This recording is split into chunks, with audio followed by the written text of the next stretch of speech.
Hi guys, welcome back to another GGF video. Now here's our part 2 on our Fractal Design Define Nano S build. Now we've got it fully completed.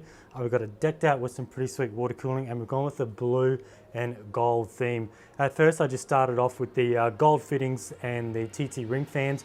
I was going to fit it in one whole video, the part 1 and part 2, but I actually lent my internal silicon tube bending bit for the hard tube, so I had to sort of do it separately. But I had a few people sort of saying, oh, why are you going with the blue thermal ring fans? Because all I could see was the gold and the fans. But then after using the thermal pastel blue coolant, the opaque stuff, it actually came out really nice, I think, and it's quite a unique color that not many people use in their builds. Now I'm going to jump in straight away. I'm going to go with the start off with the issues I had with this case. Now bear in mind, this case is a great little case. Now with all little cases, you are going to have issues regardless. It's just something that cannot be overcome. You can never have a perfect case.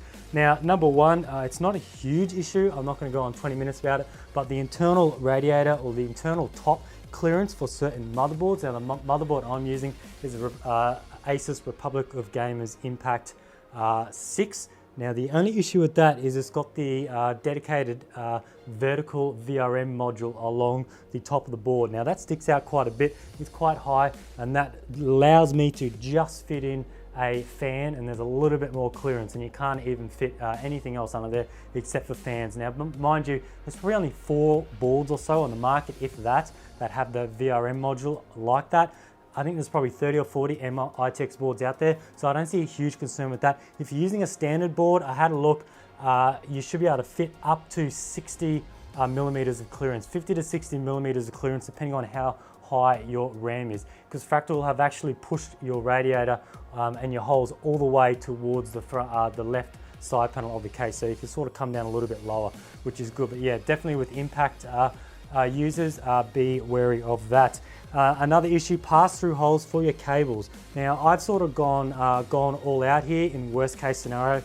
I've used as many cables as I can. I've just had stuff lying around. Just to show an example is if someone buys this case and I want to use existing gear. So I've used cable extensions. So I've added the pretty much double the length of the power supply cables I already had. But moving on to the cable hole grommet pass-throughs, literally every one I've used is chockers. I pretty much can't fit any more cables through. Now I've gone with 3 SATA, 2 for your GPU, your standard EPS 8-pin, your 24-pin ATX, and then your ones down the bottom. Now pretty much everything is chockers. I can't fit anything else through. So maybe just a little bit bigger on those holes, and it would have been nice to have a second one down the bottom here for your video card, because at the moment all of these ones are going through like your standard power supply grommet, and there's nothing spare for the video card, hence why I had to go up and put it through this one. It would have been nice to have a dedicated one next to it, so that's not too bad. But yeah, just a few more holes, or slightly just a little bit bigger holes would have been nice. Third is the sort of the res mount up here.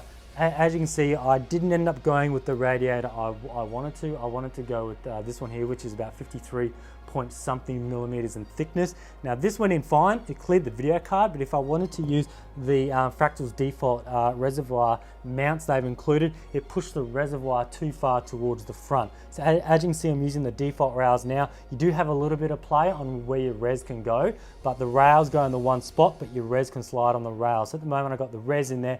It's pushed as far as it can go to the left, and it just manages to clear this alpha cool radiator, which is 45 millimeters in thickness. So I could have got around it by installing this bits power, the 53 millimeter thickness one, and then attaching the reservoir onto the radiator with a res radiator mount. But I wanted to use the default accessories on the case because I'm sort of reviewing the case. But nonetheless, putting a 45 millimeter thickness radiator with a GPU and a CPU is going to run the system fine. I've got 3 fans exhausting, and it's going to be enough for this system.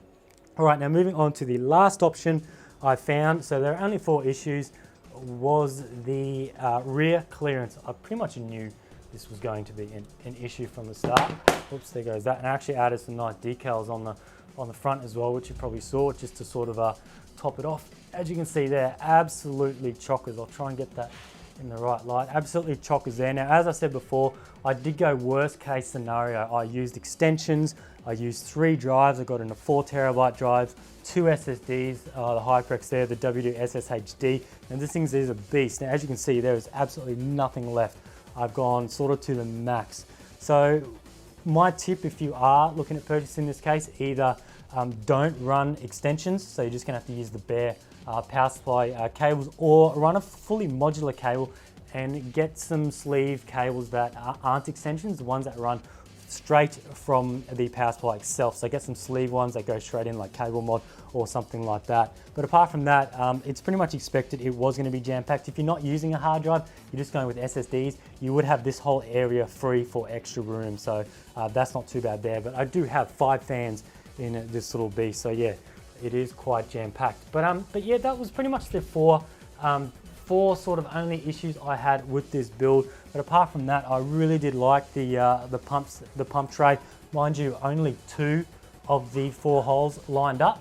So I did have to, I did just use the 2. I put on some double-sided tape, and that's enough to hold that down there like that.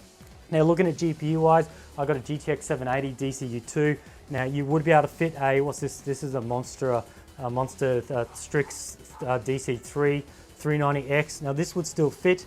If you water cooled it, you're going to save a little bit more room, but this would still fit in this case, no worries. So you are going to fit large video cards in this case as well. Now, some of the other things I liked with this case is especially the bottom with this rail system that can slide with your pump, your hard drive or whatnot. It really allows you to extend your flexibility of your power supply. Now I'm using a Seasonic. This is a fanless, pretty sweet little unit, but it is quite small, but I still had tons of room here. I could just slide this along to sort of help with my water cooling solution, and it allows you to put bigger or smaller power supplies in there as well. So that's pretty much it for this video. I really did like this case. Only a few little things that were sort of getting in the way, but still didn't stop me doing this build. Now I've sort of decked this out to a really sweet looking build. There's plenty of quality going on with this case. Fractal Design always stick to their quality. As you can see, just all the panels, all the removable panels, everything has a Fractal Design logo imprinted somewhere on it. It just sort of shouts out quality with a case like this. Now you're wondering how much this is. The windowed version, which is the one that we've got, retails for 129 Australian dollars, and the non-solid side panel window without the window retails for 119 Australian dollars. But yeah, that's pretty much it. I hope you like this build. Thanks for watching. I want to thank Fractal for sending this out to review, and stay tuned for next time.